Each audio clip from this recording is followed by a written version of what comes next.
Some wisdom is found on the surface, and some wisdom takes us deeper. Welcome to Get Deep, where we dive into the thoughts, truths, and affirmations that help us grow, reflect, and move forward. I'm Deborah D.E.E.P. Mouton, and every episode we'll explore the power of words, the strength of resilience, and the beauty of introspection. Come in, take a seat, and let's get deep.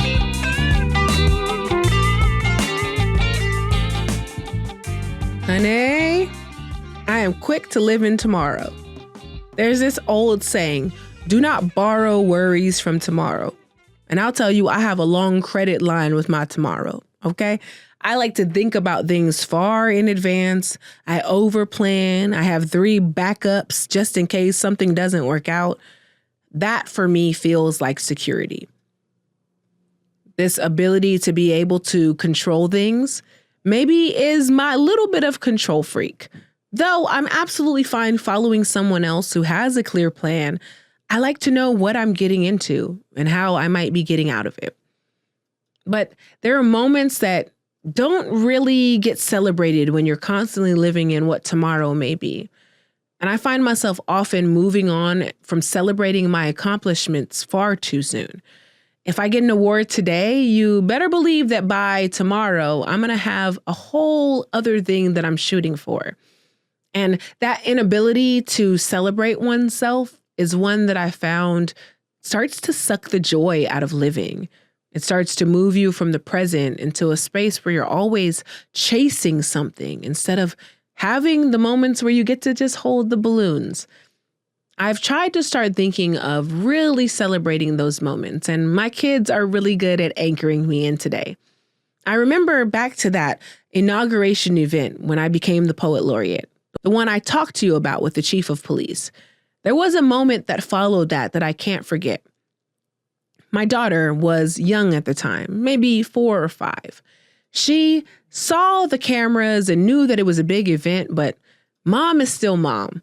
This is the thing the kids will do to you when you're an artist. They don't necessarily see your accomplishments as being these grand, big things. It's just, I want my mom back. My daughter was very quick to rein me back in. I remember this long line of reporters who all wanted their 30-second sound bites and their headlines for the next day.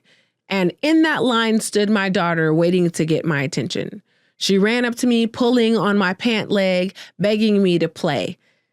I'm thinking, maybe this is not the best time to play.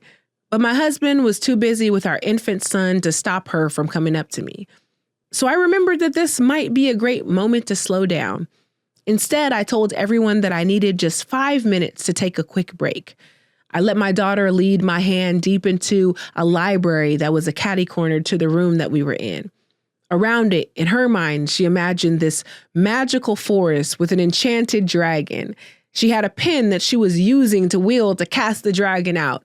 And we sat on the floor, moving as princesses and warriors for about 5 minutes. After that time, I looked at her and I said, Mommy has to go back to work. And she understood the way that she always does. But having those moments where I get to just sit and be, where I get to escape from thinking about all of the hustle and bustle and requirements around me, are things that I have to remember to do. I have to curate stillness as much as I curate joy, as much as I curate responsibility.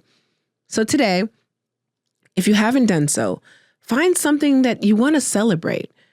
It's really hard to think about it when you haven't hit your major goal, but there are small goalposts along the way, and each of those is worthy of celebration.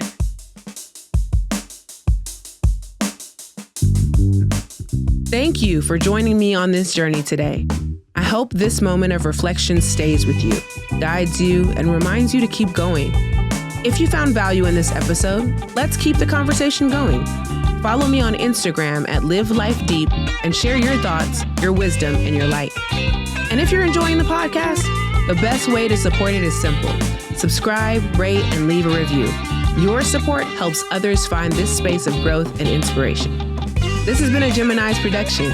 You can explore some of the other podcasts on the network by going to GeminisProductions.com or following on Instagram, TikTok, or YouTube at Gemini's Productions. Until next time, remember, you've been given today. What you do with it is up to you.